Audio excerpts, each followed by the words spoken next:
dalam rumah korban tentunya dengan melompat jendela, kemudian turun. Ketika pelaku ini turun, korban ini terbangun dari tempat tidur. Karena terbangun, pelaku ini merasa ketakutan. Pelaku langsung mengambil bantal yang di sebelah pelaku, sebelah korban. Ini diambil kemudian ditaruh di mukanya korban, didekap supaya dia tidak tahu wajah pelaku, supaya dia tidak melakukan perlawanan. Setelah didekap, korban ini pingsan, kemudian dilanjutkan dengan mencekik. Setelah dicekik, dia pingsan. Pelaku ini membuka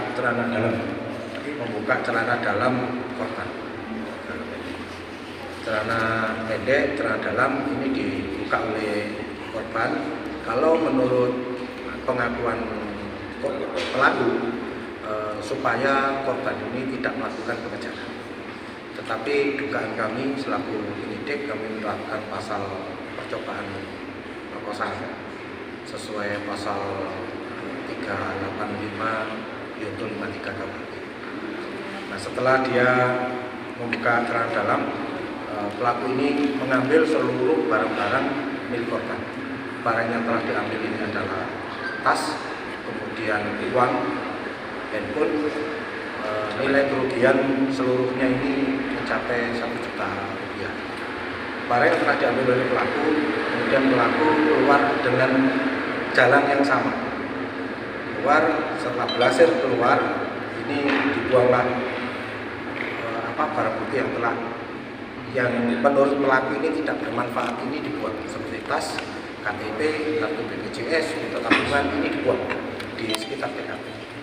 Nah, setelah dibuang, pelaku melarikan diri dengan membawa uang tunai dan kejadian tanggal 6 kami bergabung dengan tim dari Polsek untuk melakukan pencarian terhadap pelaku. Alhamdulillah pada tanggal 13 Oktober kami berhasil melakukan penangkapan terhadap pelaku.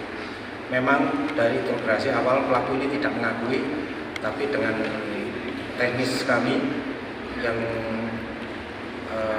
hasil wawancara juga terhadap pelaku, akhirnya pelaku mengakui. Semuanya adalah pengakuan daripada pelaku.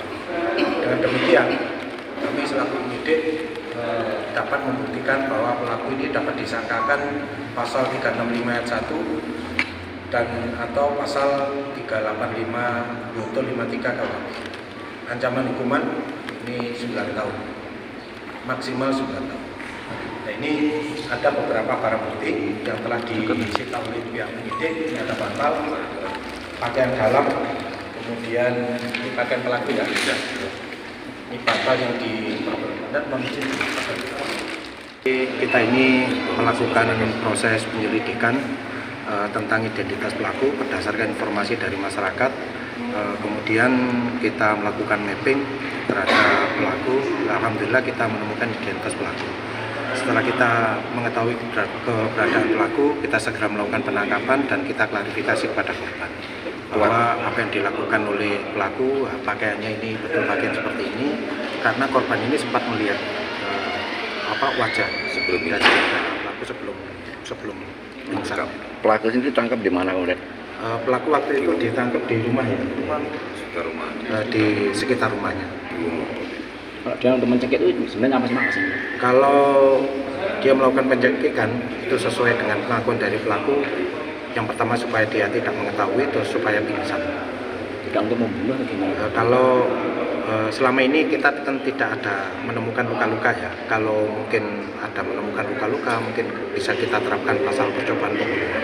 Karena leher tidak luka-luka, niatnya dia hanya supaya pingsan, tidak melakukan pengejaran sementara. Kalau untuk perkosaannya gimana? Apakah ada? Memang kalau pemerkosaan ini kan tidak mudah untuk membuktikan, tapi sesuai dengan pengakuan tujuan dia adalah membuka celana dalam. Jadi dugaan kita itu dia juga melakukan percobaan untuk pemerkosaan. Pelaku sendiri residivis kemudian? Residivis karena 2018 pernah masuk kasus penganiayaan. Barang bukti yang diambil apa ya? Memang di sini yang telah berhasil disita ada tas yang telah berhasil diambil, kemudian bantal, pakaian daripada korban, berupa rok, celana dalam, kemudian pakaian daripada pelaku yang dipakai saat itu juga berhasil kita amankan. Kalau kerugian dari korban sendiri apa ini? Seluruhnya kerugian itu 1 juta. Itu berupa apa? Uang? Berupa uang tabungan dia. Sebenarnya korban ini kasihan, uang nyicil, uang nabung 5.000 sama pelaku diambil, bahkan tujuannya hanya untuk minum saja.